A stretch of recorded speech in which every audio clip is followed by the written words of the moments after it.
My name is Sophia, and I'm 23. I was standing in the middle of the dining room I grew up in, my brand new marketing diploma clutched in one hand. My other hand was instinctively pressed against the impossible-to-ignore swell of my stomach. I watched the initial confusion on my father's face curdle into an icy rage. "You are a complete and utter disappointment," he hissed, his voice low and venomous. "There is no place for you in this house. As of this moment, you are no longer part of this family." My mother, never one to be left out, immediately chimed in. She wore a mask of icy calm that she likely mistook for parental authority. "You made your bed, Sophia. Now you can go lie in it. For all I care, you can sleep on a park bench." And just like that, my celebratory dinner was over. The night that was meant to welcome me home from college had become the night of my banishment. The strangest part of the whole pathetic situation? It never once occurred to them to ask who the father was. If they had only asked that one simple question, believe me, their tune would have changed dramatically.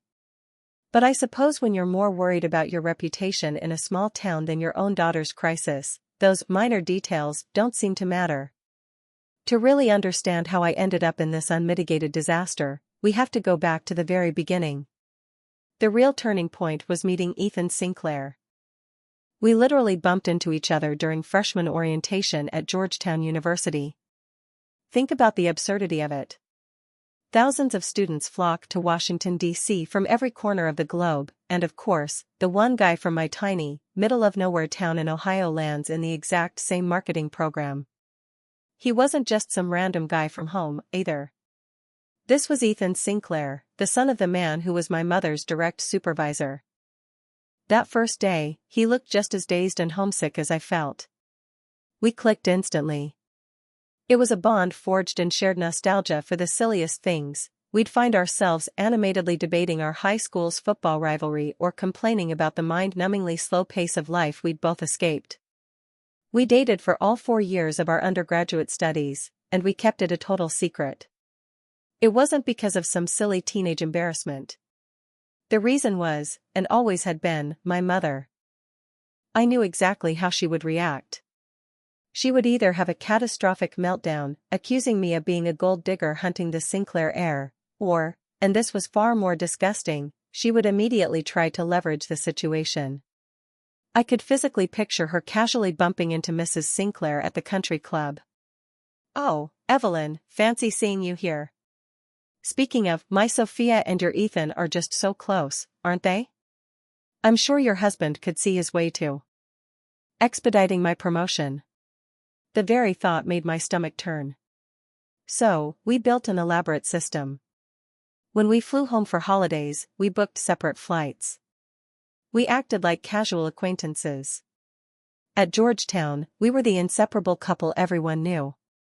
But the second our planes touched down in Ohio, we were just two kids who happened to be from the same town. The constant need for deception was exhausting. We made a pact: we would tell everyone the truth right after graduation. I was determined to be on my own 2 feet first, to land a job and prove I was completely independent. But fate had other plans. 2 distinct pink lines on a pregnancy test completely obliterated our carefully constructed timeline. I discovered I was pregnant in December, right in the middle of my final semester. It was pure chaos. I was trying to choke back waves of morning sickness during market research lectures and strategically hiding my barely there bump under oversized blazers during presentations. Honestly, my marketing degree was already squeezing every last drop of energy out of me. Now I was doing it while secretly growing a human. Ethan, to my immense relief, was absolutely ecstatic. And when we finally worked up the nerve to tell his parents, they were just as thrilled. His mother, Evelyn Sinclair, apparently started knitting tiny booties that very evening. His father, Arthur, immediately set up a substantial college fund for the baby, and we hadn't even come close to picking a name. Arthur just kept booming about how he'd finally have a grandchild to shamelessly spoil. The Sinclairs were instantly abuzz with plans for a grand engagement party, insisted on handling all the wedding arrangements, and left no doubt that they intended to be the most hands-on, loving grandparents imaginable. That warm, enthusiastic welcome was the polar opposite of what I knew was waiting for me back home. The contrast would have been comical if it wasn't so deeply painful. By the time the graduation ceremony rolled around in May, I was already 6 months pregnant. Hiding my condition wasn't just difficult, it was impossible. The formless, heavy academic gown they handed out was my last and only disguise, but I knew my time was up. Ethan pleaded with me to let him come to Ohio. He wanted to be there, to stand shoulder to shoulder with me when I broke the news. But I shut him down. Please, I told him, just let me do this myself. It's going to be a shock. They'll need time to process it. Once the dust settles, you and your parents can come visit. What a complete fool I was. I actually believed I had the luxury of time or tomorrow under my parents' roof. The 8-hour drive from D.C. back to Ohio was one long, agonizing marathon of anxiety. I must have rehearsed the upcoming conversation 100 times, testing out different tones. I approached it like the most important pitch of my life. You'll laugh, but I actually prepared a PowerPoint presentation. I was that desperate. I put all my accomplishments on slides, my Georgetown marketing degree, the official offer letter from a solid agency in Cleveland, just a couple of hours away, a fact I thought they'd appreciate. I wanted to prove I wasn't some fallen woman. I had a plan, I had stability. I had proof of Ethan's and my commitment. For years of business school had drilled one thing into my head: if you have the data, if your facts are strong, you can win any argument. You just have to frame it correctly. But I'd overlooked one critical variable. In the real world, you sometimes face an audience that has already delivered its verdict long before you've even plugged in the projector. I pulled into the driveway at 6:30 p.m. on the dot. In the Miller household, that time was sacred. Dinner was served on a schedule that hadn't wavered in decades. From the outside, nothing had changed. The paint on the siding was peeling, and the hedges by the porch were overgrown, nearly obscuring the living room windows. The dim porch light flickered. Sophia. My mother opened the door, her smile visibly strained. You look tired. That city life must be wearing you out. There it was. The full extent of her maternal warmth in one sentence. It's good to see you, too, Mom, I replied evenly. Inside, the house was thick with the smell of pot roast, and the atmosphere felt just as heavy. My father, as always, was seated at the head of the table. He barely glanced up when I entered the dining room. Well, look who decided to grace us with her presence, he drawled. I was starting to think you were too high and mighty for family dinners, now that you're a big-shot college graduate. I bit back the sharp retort on the tip of my tongue. Easy, Sophia, I told myself. You're an adult.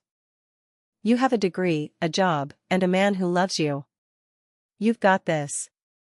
Actually, I have some very important news for both of you. I started, trying to keep my voice steady.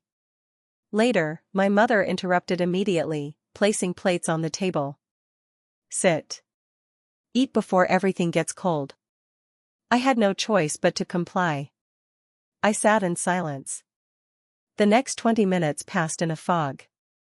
I watched them eat and listened to their endless, banal chatter, grocery prices, the weather, some distant relative's health problems. They discussed anything and everything but me. Not a single question about my graduation. Not one query about my plans. Finally, my patience just snapped. I abruptly shoved my chair back, its legs screaming in protest against the hardwood floor. They both flinched and stared at me. I need to tell you something. It was only then that his gaze finally dropped. His eyes locked onto my midsection, which my loose-fitting dress could no longer conceal. I watched his face drain of color, then flush a deep, mottled crimson. You. He stammered, his voice deafening in the sudden silence. You're pregnant. It wasn't a question. It was a conviction. I tried to launch into my rehearsed speech. Yes, I wanted to explain. You are a complete and utter disappointment, he hissed, his voice quiet but shaking with a rage that filled the room. There is no place for you in this house. As of this moment, you are no longer part of this family. My mother, right on cue, delivered her line with that icy calm she mistook for strength. You made your bed. Now you can go find a park bench to sleep on. Not a single question. No, who is the father? No, are you okay? No, how far along are you? Just immediate, clinical, cold-blooded rejection. The sheer, indifferent cruelty of it left me breathless. And that's it? I asked. My own voice sounded surprisingly steady, as if it belonged to someone else. Your daughter comes home with a degree from Georgetown, and you're just throwing me out? You won't even hear me out? What is there to listen to? My father's voice was dripping with unveiled disgust. The situation is perfectly clear. You've ruined your life. Came home pregnant and unmarried. What are people in this town going to say about us? Ah. There it was. The real concern. Not my well-being, not their future grandchild. Only the whispers they'd have to endure. I'm engaged, I managed to force out, my throat tight. The wedding is in July. I already have a job lined up in Cleveland. Empty excuses, my mother snorted. No decent man is going to marry you in your condition. Get out. Now. Before God forbid, one of the neighbors sees you. I just stared at them. These two people who were supposed to love me unconditionally. 4 years of work. A prestigious degree. A great job offer. All of it, everything I'd accomplished, was erased in an instant. None of it mattered in the face of this shame. I understand, I said, my voice now as cold as theirs. I grabbed my bag from by the door. I'm going. But I want you to remember this evening. Remember the day you decided that the neighbors' opinions were more important than your own daughter. And don't you dare come crawling back when that boyfriend of yours dumps you, my father yelled at my back. This house is closed to you. Forever. I froze on the threshold, my hand on the doorknob, and turned back one last time. Funny you should say that. Ethan is flying in tomorrow specifically to meet you. But thanks for the warm welcome. The door slammed shut behind me with a deafening, final crack. I walked to my car on pure autopilot. It wasn't until I sank into the driver's seat and my hands gripped the steering wheel that the reality of it crashed down on me. At first, it was just blind, white-hot rage. How could they? But the anger was just a flimsy shield, covering a deep, suffocating pain that was so intense it made it hard to breathe. I must have sat in that car in the driveway for 10 minutes, just staring into the dark, trying to force my brain to work. I needed a plan. My options in this town were, frankly, zero. There was the seedy motel out by the interstate, infamous for its reputation, and one other highly questionable establishment downtown.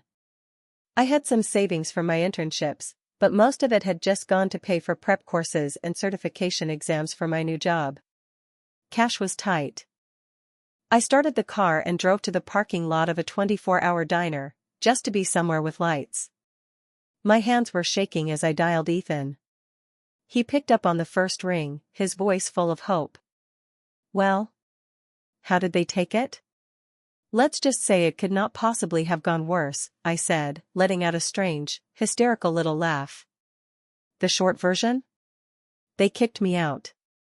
They what? There was a stunned silence on his end. Then, his voice was tense. Sophia, baby, I am so sorry. Where are you right now? Are you safe? I'm in the parking lot of some diner. Trying to decide which of my options is less likely to give me bedbugs, the motel by the highway that I'm pretty sure still rents by the hour, or the other dive downtown. Don't even think about it. Absolutely not, his tone became firm, resolute. My parents have 6 guest bedrooms. You are driving to their house. Right now. Ethan, I can't do that. I can't just show up on your mother Evelyn's doorstep in the middle of the night. Sophia, you are carrying her grandchild. You are her family. You are more family to her right now than the people who just threw you onto the street. But what is she going to think? Me, showing up alone with my suitcase, like some kind of homeless person. She's going to think your parents have lost their minds. He cut me off. I'm calling her.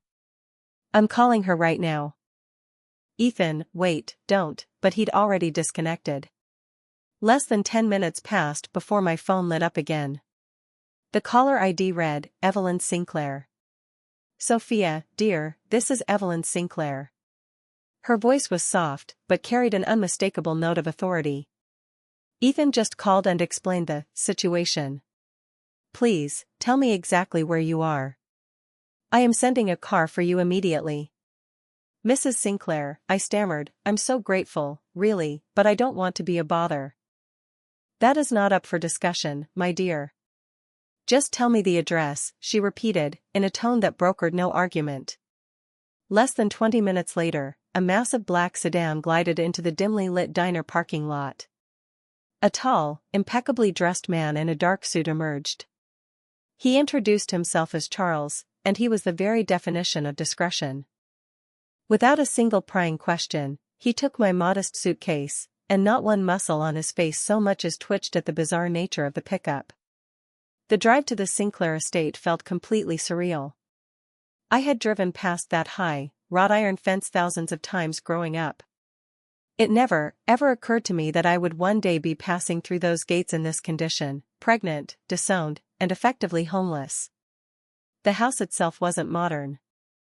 It was an imposing, Old English-style manor, built from dark brick and almost entirely covered in thick ivy. The driveways were cobblestone, and soft uplighting illuminated perfectly manicured trees. It was a place that radiated history and old money, more fortress than home. My own beat-up Nissan would have looked like a bad joke in that driveway. I was grateful for the car. Evelyn Sinclair was waiting for me on the front steps. Even in a simple dress, she looked effortlessly elegant, the true mistress of the manor. This was the wife of Arthur Sinclair, the man whose mood and decisions dictated my mother's entire career. And here I was, standing before her in rumpled clothes, like a stray they'd taken in. Sophia, her voice was incredibly warm. She hurried down a step and wrapped me in a hug, a gesture that seemed to surprise us both. Come in, my child. You must be absolutely frozen and completely exhausted. My child. My own mother hadn't used words that gentle with me since I was 5. The grand foyer we entered was easily the size of the entire first floor of my parents' house. The crystal chandelier hanging from the vaulted ceiling probably cost more than my 4 years at Georgetown. But Evelyn didn't pause in the formal space. She took me by the arm and guided me past a sweeping staircase, deeper into the house, to a cozy, wood-paneled den where a fire was crackling. First things first, Evelyn said softly, guiding me to a deep, plush sofa. You must be ravenous. Have you had anything to eat? I'm not sure, I admitted honestly, my stomach twisted in knots. That wasn't really an option, dear, she smiled warmly. Clara, she called, and a housekeeper appeared almost magically. Could you please organize some dinner for Sophia? And have the guest suite in the West Wing prepared. Please, you don't need to go to all this trouble for me, I started, feeling horribly awkward. It's no trouble whatsoever. Your family, a deep voice rumbled from the doorway. I turned to see Arthur Sinclair entering the room. He sat in the armchair opposite me. Ethan has been telling us about you for what seems like an eternity. At least, ever since we finally dragged the truth out of him about the girl he'd fallen for. I blinked, stunned. You knew? Arthur let out a low chuckle. Sophia, we've had our suspicions since their sophomore year. Did you honestly believe our Ethan was capable of keeping a secret that big for 4 years? He's a wonderful young man, but he's a terrible liar. But, you never let on. You never said a word. We could see that you both had compelling reasons for your privacy, Evelyn chimed in gently. And we chose to respect that. Although, I admit, We often wondered why he always came home for the holidays alone. I was afraid, the words tumbled out before I could stop them. Because of my mother. She works for you, Mr. Sinclair. I knew she would either accuse me of being a gold digger, or even worse, she'd try to use the connection to get ahead at work. I couldn't let that happen. Not to Ethan, and not to you. Arthur's expression hardened. Yes, that does sound plausible, he said quietly, his gaze heavy. Sophia, I want you to tell us exactly what happened at your parents' house this evening. And just like that, the dam broke. I told them everything. The 4 years of secrecy, the baby, the idiotic PowerPoint presentation, and the brutal, swift exile. By the time I finished, I was openly sobbing, and Evelyn was sitting beside me, handing me linen napkins that probably cost more than my entire semester's textbooks. They didn't even ask who the father was, I wept. They just decided I was worthless. That I was a disgrace. They were thinking only of themselves, Arthur said, his voice firm but kind. About what the neighbors would whisper. About their own reputation. They weren't thinking about you, and they certainly weren't thinking about their grandchild. Just then, Clara returned silently with a tray. It wasn't just a snack, it was a full meal, a steaming bowl of soup, a thick sandwich, and a fresh salad. The moment I started eating, I realized I was starving. Apparently, the baby was too. While I ate, Evelyn stepped into the next room, and I could hear her low, discreet voice on the phone, likely giving instructions to the staff. Yes, the guest suite in the West Wing. And, a shopping trip will be necessary in the morning, she has none of her things. When Evelyn returned, Arthur looked at me with a serious expression I couldn't quite decipher. Ethan mentioned, he said, that you've already secured a job offer in Cleveland. It's an agency there, I clarified. I'm supposed to start in September, right after I pass my summer certification exams. A very fine agency. I'm sure you'll do well, Arthur nodded. He paused, his gaze turning serious. Sophia, I am well aware that your mother has been an employee at my company for many years. I want you to be perfectly at ease. This situation, your relationship with Ethan, your presence here tonight, will not, in any way, affect her employment. Her job is perfectly secure, provided she continues to perform her duties. You really don't have to worry about that. I began. No, I do, he interrupted gently. I can see you're worried about the fallout. So let me assure you, there will be no professional consequences from my end. The implication was crystal clear. My mother might create her own problems, but Arthur Sinclair would not use this against her. Can I ask you both a question? I asked quietly, looking from him to Evelyn. Why are you being so kind to me? They exchanged a look. Evelyn reached out and took my hand. Sophia, my dear, you are carrying our grandchild. You are the woman our son absolutely adores. And from everything we know, you are a brilliant, talented young woman who has accomplished so much on her own. Do we really need any other reasons? Your parents made a reckless, terrible decision tonight, Arthur added, his voice firm. It is their profound, tragic loss. And now, what you desperately need is rest. Ethan will be here tomorrow at 2 o'clock. He's on the first available flight out of D.C. And, I'm afraid he's already spent half his savings on baby clothes on his way to the airport. I couldn't help but smile through my tears. But he doesn't even know if it's a boy or a girl. Oh, that makes no difference to Ethan, Evelyn laughed. He's been waiting for a chance to be a father, I think, from the very minute he met you. I woke up to the feeling of soft sunlight pushing through heavy drapes. I was lying in an enormous bed, so comfortable it felt like sinking into a cloud. The room was decorated in serene shades of cream and olive. There was no gaudy luxury, just understated elegance, an antique writing desk, a deep velvet armchair by a tall window overlooking a quiet garden, and a fireplace made of natural stone. The entire guest suite was larger than my whole apartment in D.C. On the nightstand, my phone buzzed. The screen lit up with missed calls from several unknown numbers and one text from my brother, David, who lived in Denver. "I'd deal with that later." A soft knock came at the door. "Come in," I called out, expecting Clara, the housekeeper. Instead, Evelyn Sinclair glided in. She was already impeccably dressed and carried a small tray with a single glass of fresh squeezed orange juice. "Sophia, dear," she said, placing the glass on the nightstand. "How did you sleep? I thought you should have a little something. Vitamins are so important for the baby right now." "Thank you, Mrs. Sinclair." "Oh, none of that," she smiled gently. "Please, you must call me Evelyn. And in the future, if you're comfortable, well, you get the idea." She perched on the edge of the bed, her gaze full of genuine concern. "How are you truly feeling this morning? I mean, physically, and—" "Well, after everything that happened? To be honest, I feel like I'm in a fog," I confessed. "None of it feels real. It's like one day I had a family, and the next, I'm completely alone." Evelyn placed her hand over mine. "You have us. I know it's not the same, but you are not alone. You must remember that." Just as she spoke, there was another knock on the door. This time, it was Ethan. He looked utterly exhausted, like he'd been traveling all night, but his entire face lit up the moment he saw me. "I'll leave you too." Evelyn rose immediately.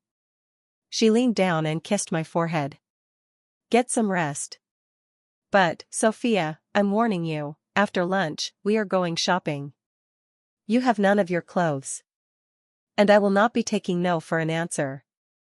The second the door clicked shut, Ethan crossed the room in 3 strides and pulled me into a desperate, tight hug. "I'm so sorry," he whispered into my hair. "I should have gone with you. I should have been there." "It wouldn't have made a difference," I mumbled into his shirt. "It probably would have just been worse. I wanted to drop everything and get on the first plane." "But you had that big interview at the agency," I reminded him. "Nothing is more important than you." He pulled back just enough to look at my face. "My dad told me what you said, that you were worried about your mom's job, about her trying to use us." "I'm still worried, Ethan. As soon as she finds out I'm staying here, she is going to try and leverage this. I know her. My dad knows her, too. He told me he's prepared for it. So please, try not to think about that right now." We spent the rest of the morning just sitting quietly, trying to process how radically our lives had just shifted. "Our plans for the wedding," he started cautiously. "Obviously, they'll need to change a bit. Maybe we should just have a small, quiet ceremony here, before you start your job in Cleveland." He paused, watching me carefully. Unless you still want to wait. To do the big celebration we always talked about, you know, after the baby arrives." "I just want to be married to you," I answered quietly. "Everything else, the party, the guests, that's all secondary now." That afternoon, Evelyn took me under her wing and drove us into town.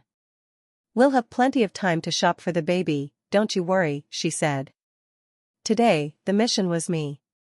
She helped me pick out several elegant dresses designed to accommodate my new shape, comfortable but stylish shoes, and even stopped at the pharmacy for the best prenatal vitamins.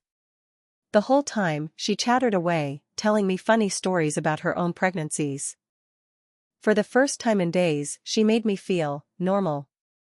"I completely understand why you two kept your relationship a secret for so long, especially with your mother working for Arthur," she said as we sat down for lunch in a quiet cafe. "It speaks volumes about your maturity and consideration." "Or it just proves I'm a paranoid wreck," I said with a bitter laugh. "It's a protective instinct," she corrected gently. "You were protecting Ethan from awkwardness. You were protecting your mother's career. You were protecting yourself." It was a very strategic way to handle a difficult situation. Very in character for a marketing major. Too bad my parents didn't see it that way. They couldn't see past the scandal in their own heads. Well, their blindness and their losses, as selfish as it sounds, are gain. That evening, the inevitable happened. The string of missed calls from unknown numbers I'd been ignoring all day finally culminated in a text message. It was from my brother, David. Sophia, what the hell is going on? Mom and Dad are falling apart. Mom just called me, hysterical. Someone told them you were seen at the Sinclair mansion. They're demanding an explanation. I silently handed my phone to Ethan, Arthur, and Evelyn. How do you wish to proceed, Sophia? Arthur asked calmly. I don't, I shook my head. They made their position perfectly clear. I'm not part of the family, remember? But then the phone rang again. This time, it was David calling. I glanced at Ethan, and he gave me a supportive nod. I answered and put it on speaker. Sophia, what the hell is going on? I just got off the phone with Mom, and she is absolutely hysterical. She's screaming that you're at the Sinclair mansion. That's true. I'm here. Why? What the hell for? She's convinced you went there to beg Mr. Sinclair not to fire her. Or something even worse. Worse?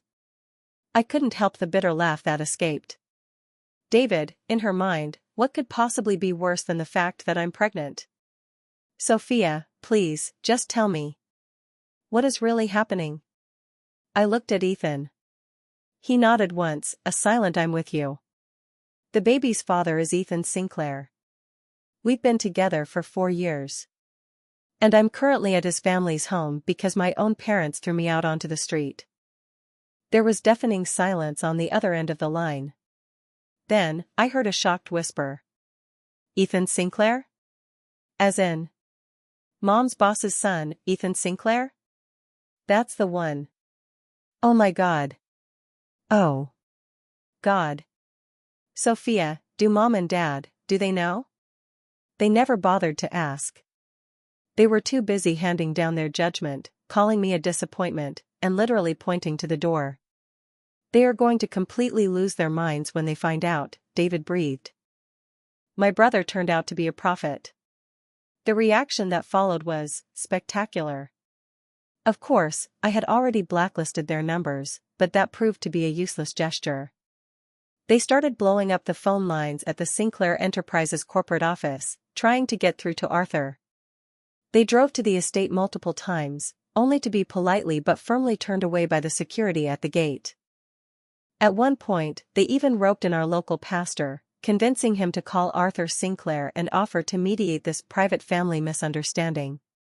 Finally, Arthur's patience wore thin. This has to stop, he announced one morning at breakfast. Sophia, I want you to invite them to dinner. Tonight. Here. Arthur, no, please, I begged. I can't. You need to draw a final line in the sand, Sophia. This situation must be resolved. You need peace and quiet, and this constant external pressure isn't helping. It's time for a final conversation. Ethan, sitting beside me, squeezed my hand under the table. It's your decision, honey.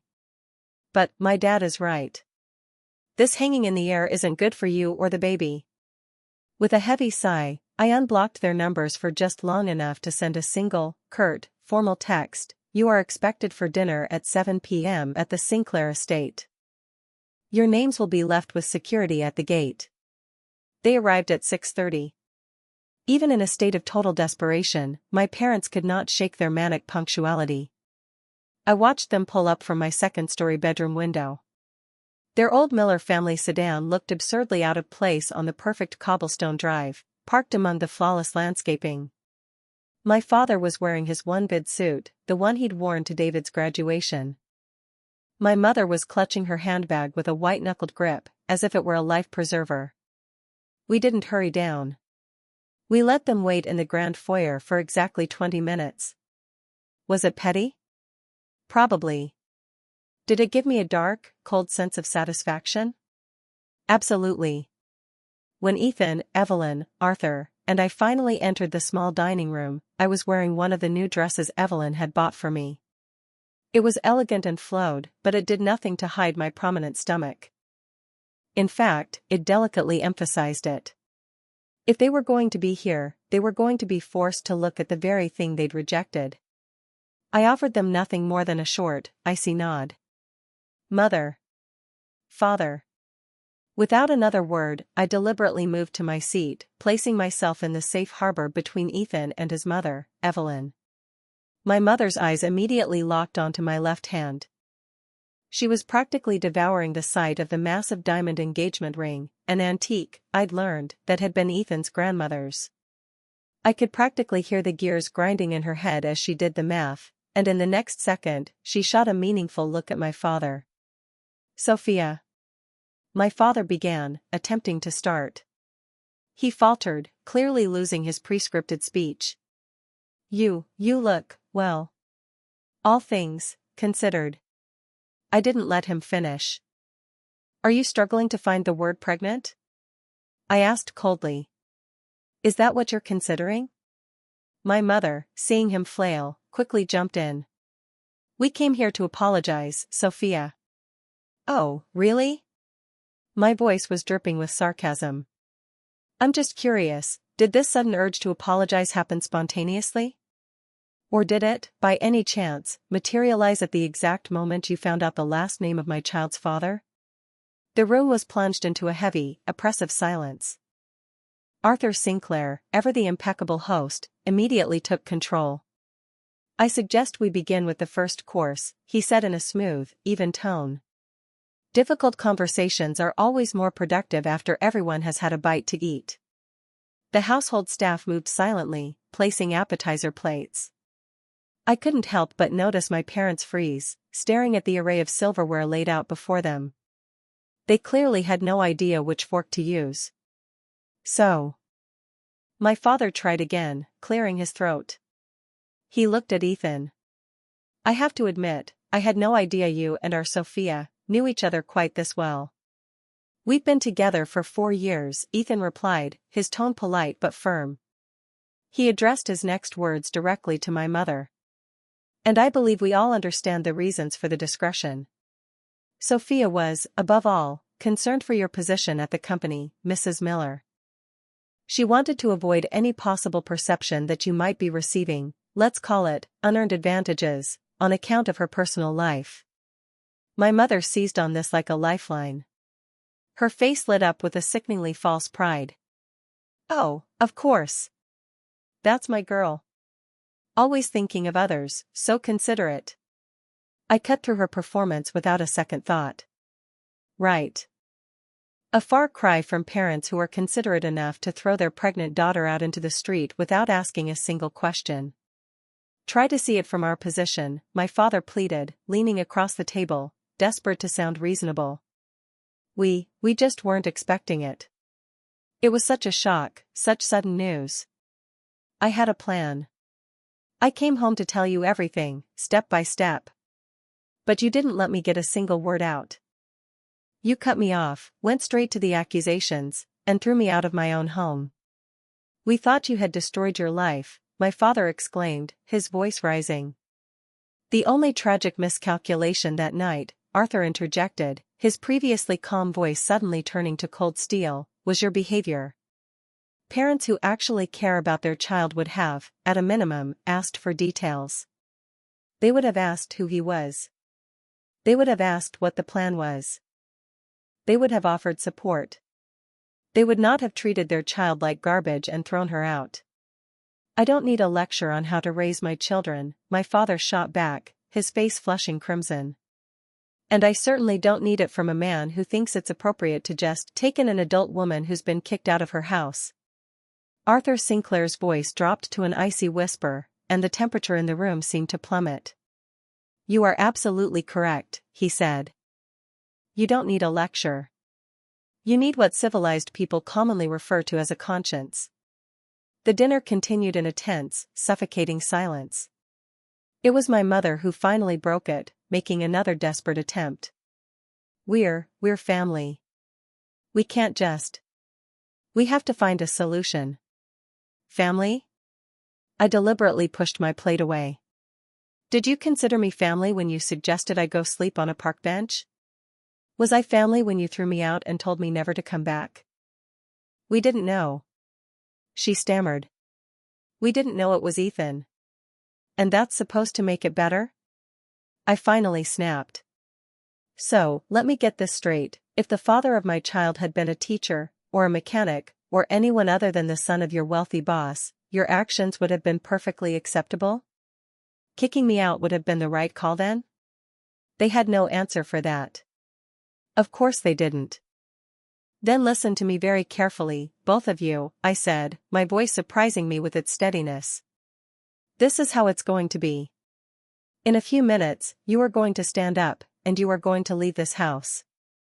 You can invent whatever ridiculous story you need to tell your neighbors to save face, I truly do not care. But you will not attempt to contact me again. You will not show up here. And you will not pretend to be loving, doting grandparents when my child is born. You don't have the right to say that, my mother gasped. That is our grandchild. Are you referring to the grandchild you disowned in the exact same breath you disowned me? That grandchild? We made a mistake. We messed up, my father cut in, desperate. But we can fix this, Sophia. We can be one big family. Your mother works for Mr. Sinclair. You're marrying Ethan. We're all connected now. No, Arthur's voice was final, leaving no room for argument. He turned his heavy gaze directly on my mother. Mrs. Miller, I want to be perfectly clear. Your professional position at my company remains exactly as it was, contingent on you continuing to do your job well. However, if I detect even the slightest attempt to leverage this new family connection, for your personal advancement, or if you harass Sophia in any way, or if you ever show up here again uninvited, your employment status will change that very second. Am I making myself clear? My mother went bone white. Her entire career, the one she'd built for decades, was hanging by that single thread. She knew it. Perfectly, she whispered. And one more thing, Evelyn added, her soft voice now just as hard as her husband's. When people in town ask you about your daughter, and they will, you will inform them that she has accepted a wonderful marketing position in Cleveland. That's it. You will make no mention of her personal life, her marriage, or her child. You lost that privilege the moment you chose cruelty over compassion. You're just stealing our family, my mother shrieked, her composure finally shattering. You're turning her against us. We'll fight this. We'll go to court. We'll sue for grandparents' rights. Go ahead and try, I said, feeling a cold, corporate confidence settle over me. Ohio state law is very strict on that. A court would require you to prove a pre-existing, positive relationship with the child, or, more seriously, that his parents are unfit. You have neither. What I have are two highly credible witnesses who will testify, under oath, that you threw your pregnant daughter out of your home. Just imagine how that fact will play out in a custody hearing. They just stared at me, in open shock, as if seeing a complete stranger. The obedient little girl who had spent her entire life chasing their approval was gone. In her place was someone new, someone who had finally found her voice. I believe this conversation is over, Ethan said firmly, rising from his chair. He nodded toward the hall. Charles will see you to your car. Sophia, honey, please don't do this, my mother pleaded, her voice breaking. We truly are so sorry. Oh, I have no doubt you're sorry, I said, shaking my head sadly. You're sorry that the truth came out too late for you to capitalize on this connection. You're sorry you won't get to brag about your daughter marrying into the Sinclair family. You're sorry you lost control of the situation. But are you sorry for breaking my heart? Are you sorry for throwing me out when I was 6 months pregnant? No. You're not sorry about that at all. They left without another word. My mother was crying quietly, my father's face a mask of stony, impotent rage. I went to the living room window and watched their red taillights disappear down the long drive, trying to identify what I was feeling. I expected relief, or maybe profound sadness, but all I felt was a vast, quiet emptiness. You okay? Ethan asked, coming up behind me and wrapping his arms around my shoulders. Yeah. In a way, I am. They finally showed me exactly who they are. And that means I can finally stop waiting for a miracle. I can stop hoping that one day they'll magically turn into the loving, supportive parents I've always wanted but never had. It is entirely their loss, Arthur said firmly from his chair. And now, I suggest we move on to more pleasant topics. For instance, when exactly are you two planning to make this official? The conversation immediately shifted to dates, a potential move to Cleveland, and my upcoming certification exams. Just then, my phone buzzed again. A text from David. Mom just called me. Hysterical. Crying. Says you've turned the entire Sinclair family against them.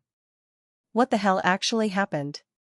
I silently passed the phone around for Ethan and his parents to read. Evelyn let out an unladylike snort. Turned them? My dear, we are grown adults. We don't need anyone to turn us. We know inhumanity when we see it with our own eyes. I quickly typed a reply to my brother, they kicked me out because I'm pregnant. Ethan's family took me in. That's the whole story. You can believe whichever version you're more comfortable with. His reply was almost instantaneous. I believe you. Damn, Sophia. I'm so sorry I'm not there right now. It was a short sentence, but it meant the world to me. Maybe I hadn't lost every single connection to my old life. Your certification exams are in 8 weeks, correct? Arthur brought the conversation back to practical matters. Are you certain you can manage the preload of studying on top of planning a wedding and organizing a move to Cleveland? I smiled and placed a protective hand on my stomach. Given the last few months, I seem to be getting pretty good at multitasking. Ethan grinned and kissed my temple. That's my Sophia. Our Sophia, Evelyn corrected him gently, looking at me with pure, undiluted warmth. Our daughter. She said it so simply, so naturally, as if it had always been true. As if, after all this time, I was finally home. And maybe that was the real meaning of the word. Family isn't the people you're tied to by blood. It's the people who choose to be on your side. It's the people who see you at your absolute lowest, most vulnerable moment, and instead of turning their backs, they open their doors wider and say, "Welcome home." It's the people who share their warmth, grant you the right to be imperfect, and offer you the one thing you should never have to earn, love. My parents, without meaning to, had given me one last, priceless lesson. They had shown me, in no uncertain terms, exactly the kind of parent I would never be. My child would never, for one single second, doubt that they were wanted. I made a silent vow to the tiny life growing inside me. This baby would be surrounded by love from its very first breath to my very last. Well, Arthur said, breaking the comfortable silence, his voice once again practical and warm. Since that's settled, let's discuss happier things. The wedding. What are you two envisioning? Something small and quiet, or would you prefer a larger celebration? My gaze traveled around the table, landing on each of the people who had become my real family. Ethan, my rock, holding my hand. Arthur, who had offered me protection and practical solutions. Evelyn, whose eyes held nothing but acceptance and warmth. And in that second, I knew, this was it. This was what I had been searching for my whole life. Not the phantom, conditional approval I'd been trying to earn from my parents, but this. This real, unwavering, unconditional love. Just the essentials, I said quietly, feeling a profound sense of certainty. I only want the people who are truly important to us to be there. Only the ones who were with us from the beginning. That sounds perfect, Evelyn smiled softly. In truth, that's the only thing that ever really matters. And she was absolutely right. It wasn't just enough. It was everything. So, one chapter of my life closed, and a new one began. The story of how I was kicked out of my house became the story of how I truly found my home. I had learned the most important lesson of all: shared blood is no guarantee of love. A real family is built by the people who choose to stand by you, who accept you completely, even when you're imperfect. My journey to motherhood started with a bitter, painful betrayal, but that betrayal led me to the most important discovery of my life: family isn't made from shared genes. It's made from a shared choice, the choice to love, to protect, and to stay, no matter what.